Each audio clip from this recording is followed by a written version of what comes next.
Hi, I welcome you all in YuktMind's unique initiative 10 Minutes and Newspaper Done. In this video, we'll be covering June 27th, the Hindu newspaper. You can download the PDF of these news from our website www.yuktmind.com under Current Affairs tab. Also, you can download the PDF from our Telegram channel, the link of which is given in description below. Let's get started. In this video, we'll be covering 6 news, starting with rolling back of MBBS admissions rules. High Court ruling that caste will have no role to play in appointment of temple priest. India Egypt relations, off budget borrowings, news about inflation, and finally news on organic intellectuals and capitalist hegemony. The first news.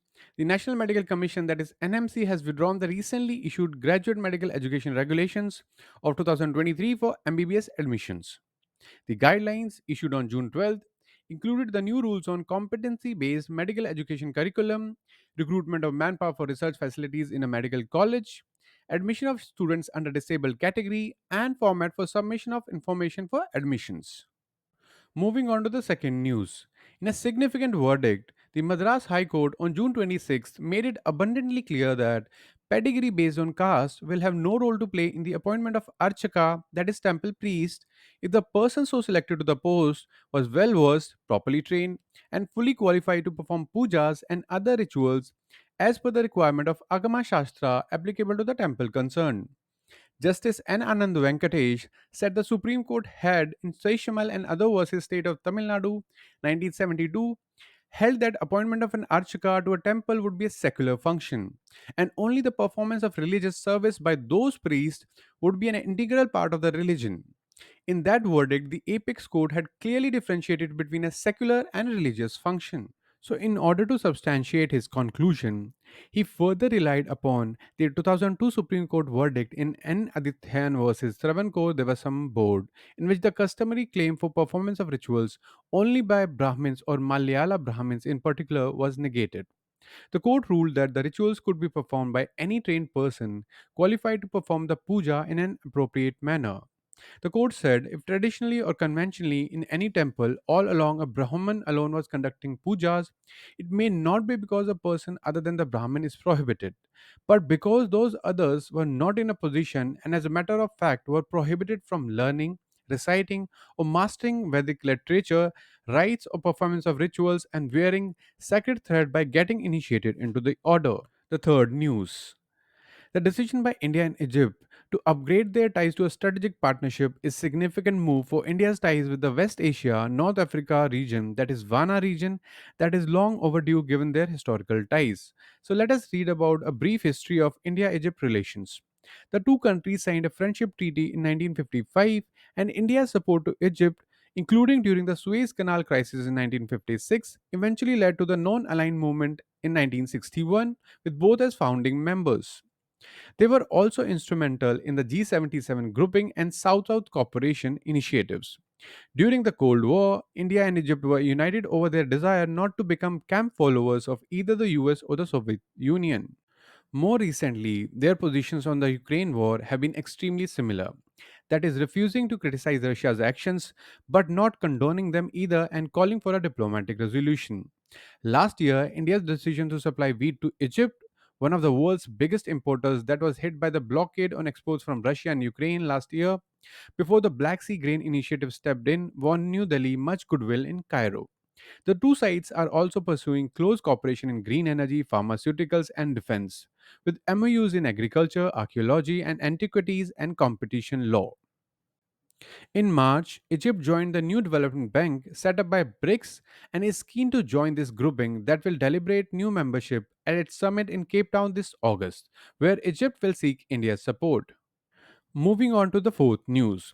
Kerala's open market borrowing space is once again at the center of a political row.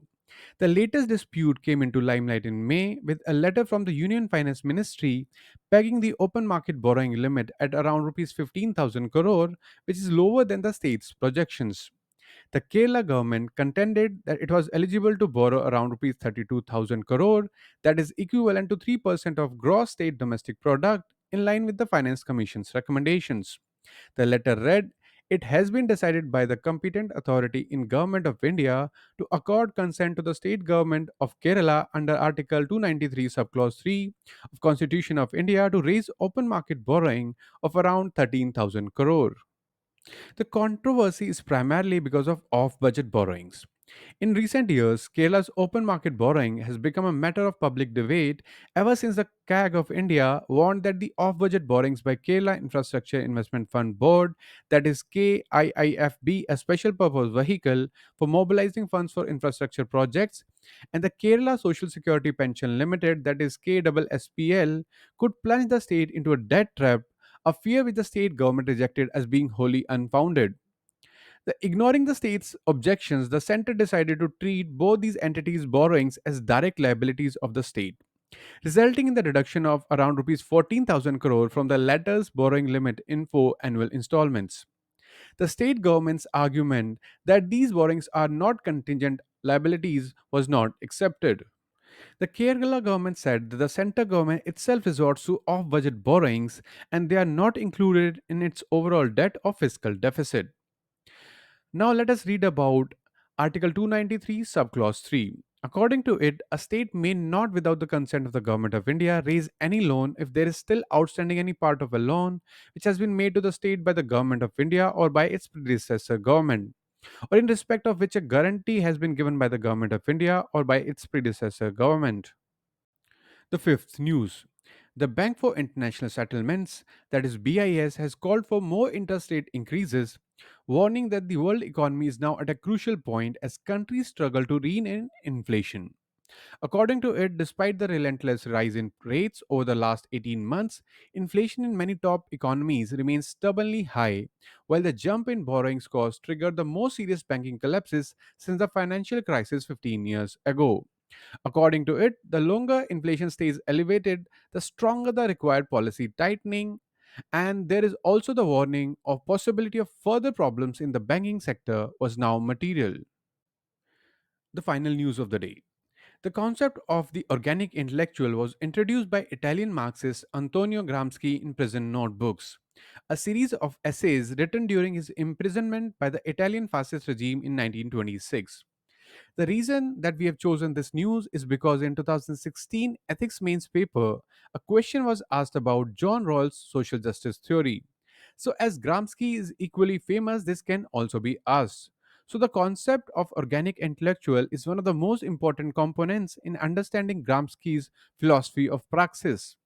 While the general understanding was that intellectuals were scholars who engage with philosophies and mingle only with the cream of society, Gramsci discussed their role in educating the masses. Organic intellectuals are those specific intellectuals who could help build awareness among the masses, as they are the intellectuals who rose to the professional standing from a social class that typically does not produce intellectuals and yet remain associated with that class, unlike traditional intellectuals. So, for example, when Britishers came to India, the traditional intellectuals were Brahmins or priestly class. However, Britishers gave rise to organic intellectuals or new class of intellectuals of Zamindars who helped Britishers cementing their rule in India. Now let us read about the concept of hegemony. In his observation of modern states, Gramsci recognized that after the mid 19th century, the state did not rule and control the public through coercion and force. Instead, it had cultivated consensual support throughout civil society, which he described as hegemony. Hegemony as a concept was inspired by Italian political thinkers who employed the term to describe the gradual building of consensus and favor across the nation for the ruling class instead of relying exclusively on the exercise of coercion. Army, law, police, and other forms of control and threat were only employed during a crisis of command when spontaneous consent from the masses failed. So, by trying to keep this consent intact, the state could no longer be separated from civil society. So, the state became a combination of political and civil society and functioned as an ethical educator that molded a specific way of life for its citizens. Moreover, the state also needed to win over potentially hostile or volatile groups and appease the dominant classes. It is here that the intellectuals play a major role. So, according to Gramsci, in a state's struggle for hegemony, intellectuals had an important role due to their capacity to influence civil society and the gain consent of the masses. They are used as tools of the state to maintain their hegemonic power. So let us study about the functions of intellectuals. Gramsci divided intellectuals into two categories according to their association with class. The first one is traditional intellectuals, such as clergymen or philosophers, that represented a former historical stage, and though they retained social prestige due to their position as organizers of culture, they were not directly linked to the economic structure of the society and did not affiliate with a particular class or a political discourse. The second, organic intellectuals, on the other hand, were intellectuals who had a direct connection to the economic structure of the society and their own class. Let us now read about ideology and the organic intellectual. Gramsci recognized the importance of both the economic structure, which is termed as base in Marxism, that included social class and class power, and the second, the cultural and ideological aspect, which is termed as superstructure in Marxism, such as religion, folklore, languages, and social norms. So, according to Gramsci, ideology is a worldview that played a crucial role in unifying human actions. It helped people in becoming aware of their practical circumstances. Gramsci believed that intellectuals, particularly organic intellectuals, should not detach themselves from the masses, but rather engage with their common sense thinking and ideologies. So, according to Gramsci, the revolution could only be possible if consent was gained from the masses across civil society before capturing power from the ruling classes. According to him, seizing buildings and jailing the ruling corrupt was not enough for the sustenance of revolution, as along with a change in the economic structure, a political transformation was imperative for a true revolution, without which it had the danger of being similar to fascism. Thank you for watching this video. You can download the PDF from our website www.yuktmind.com under current affairs tab. Or also you can download the PDF from our Telegram channel, the link of which is given in description below. Thank you.